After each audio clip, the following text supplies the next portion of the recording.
Now that you have learned different types of assessment and the purposes each assessment serves, we are going to learn about qualities of good assessment. So how can we make good assessment? If you have done the reading, you will know which principles should come in these boxes. So after engaging in this session, you'll be able to define and apply four important characteristics of good assessments, which are reliability, standardization, validity, and practicality. So to boost your working memory, I'm introducing a mnemonic, which is RSVP, reliability, standardization, validity, and practicality.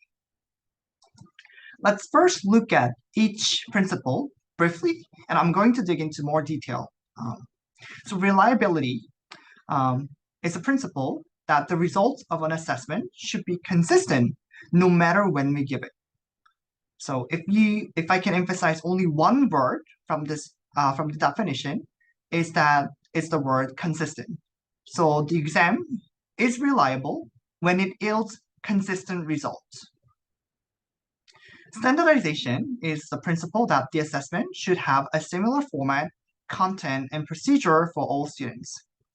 If you can think about standardized tests such as SAT, ACT, and GRE, it's kind of easy to understand, right? Because no matter who takes the exam, SAT and ACT, those kind of standardized tests have similar format, content, and procedures.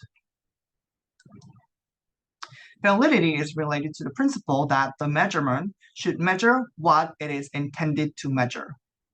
So for instance, the final exam, if I include questions about biology or chemistry or even engineering, then it's not a valid test because the final exam of the educational psychology course should address the content that you have learned, not some random like biological or chemistry knowledge.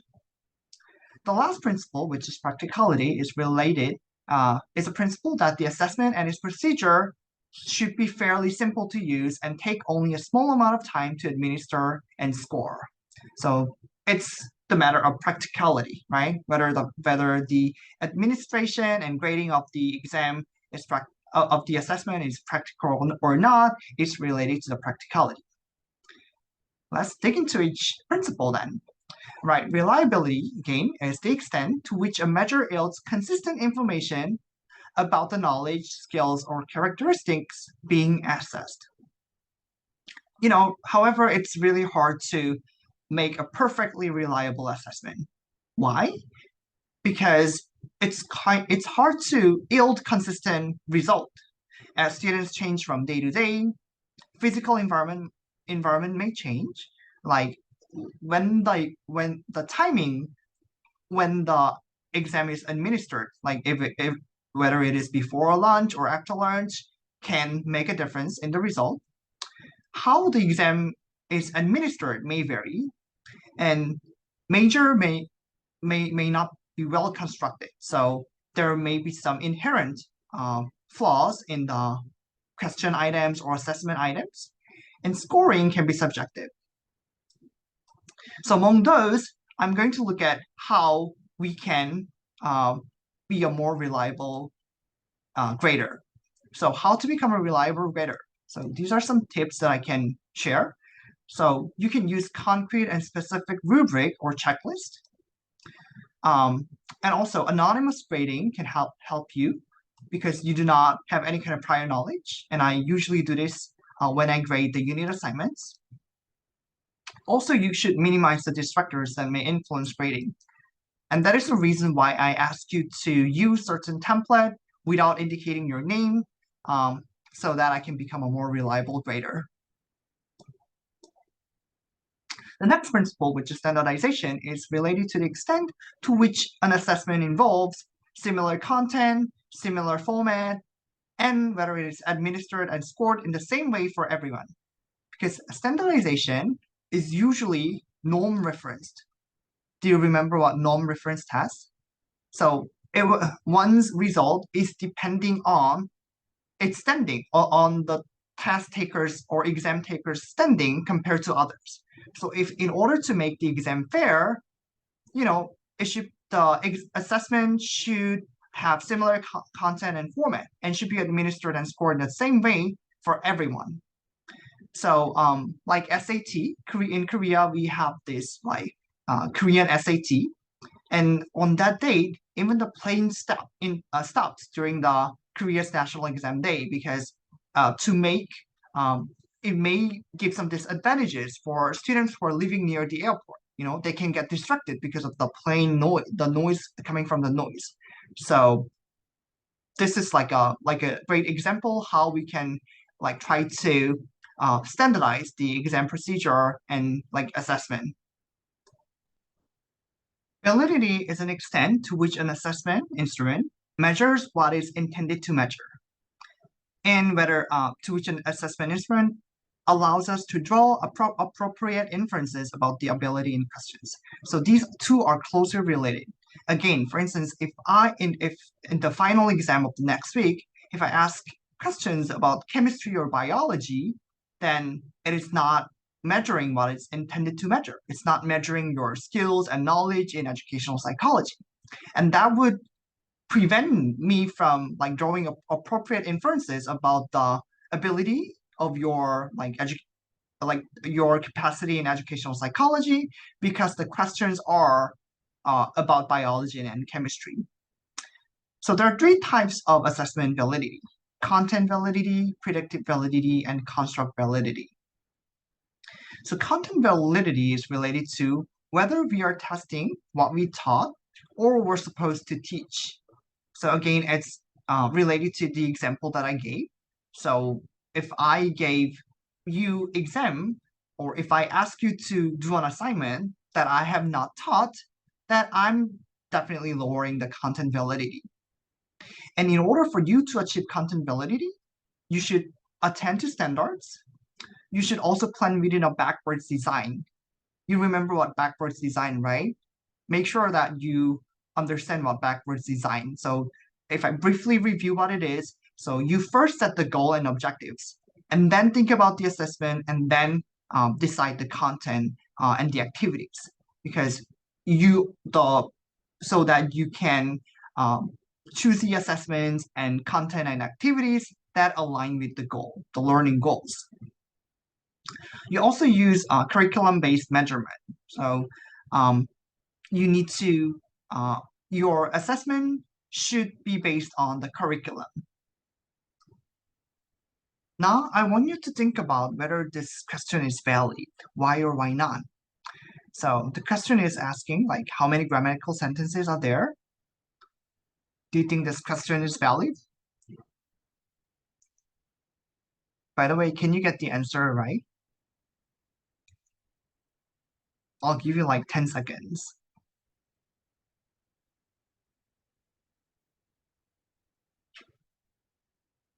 So the answer depends on whether if the standards or if the goal of the question is asking if the students can understand that after like the adjective comes after the word such as anything or something, like his idea is nothing new. So is there anything wrong? So that is the right order of the sentence. So if that is the test that I want to like assess, then it can be a valid assessment because that is measuring what I intend to measure.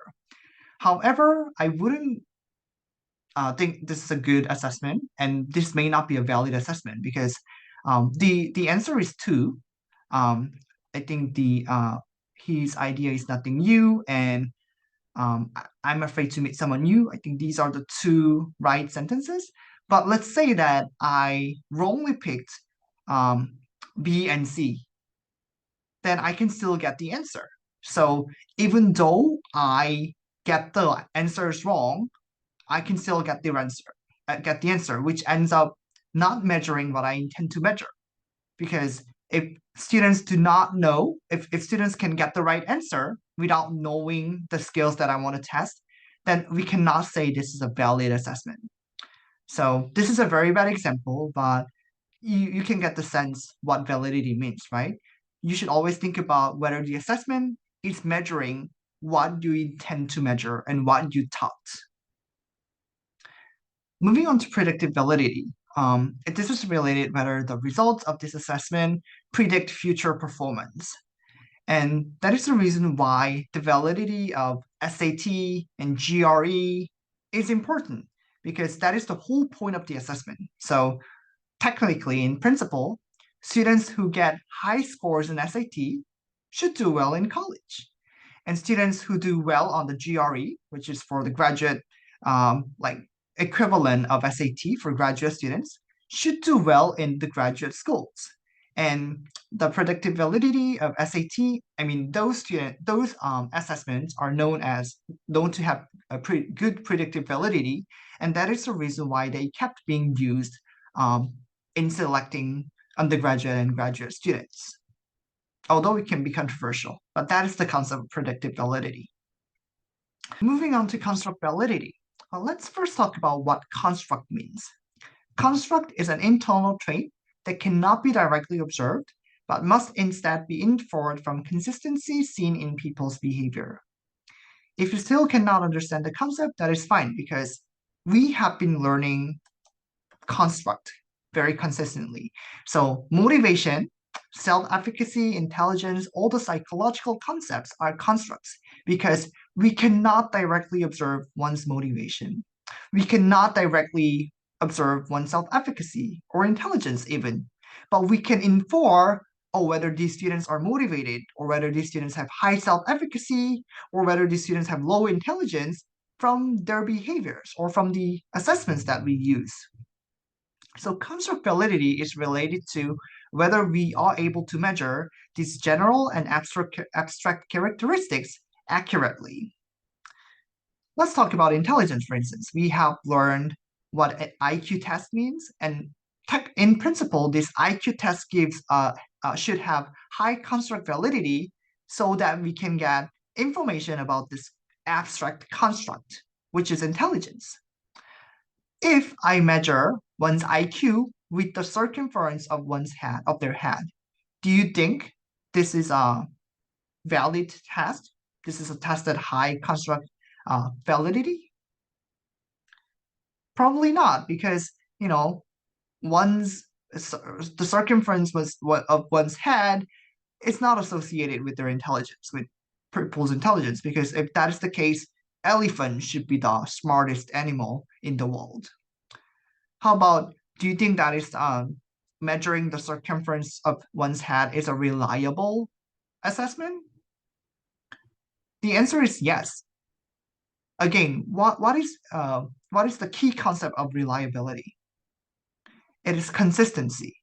So unless that person has a superpower or some anomaly, like usually one's circumference of head does not change drastically in a given period. So while measuring one's circumference can be a reliable assessment, it wouldn't be a valid test for intelligence. The last principle is practicality, which is related to an extent to which assessment instruments and procedures are relatively easy to use considering. Everybody knows that, we want to, the assessment that have high validity, high reliability is good. However, our time and resources are limited. So as teachers, we should always think about the money, like how much the assessment would cost, and whether it need expertise when designing and scoring, and how much time it takes to administer the assessment and grade them. I mean, if there is a very reliable and like valid assessment, but takes 1 hour to grade for each student, do you think you can implement that assessment?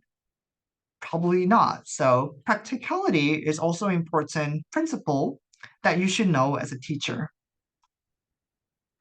As an instructor of this course, I should practice what I preach, right? So I'll try my best to construct final exam to be valid, reliable, somewhat standardized, and also practical. And these questions below will not be included in the final exam.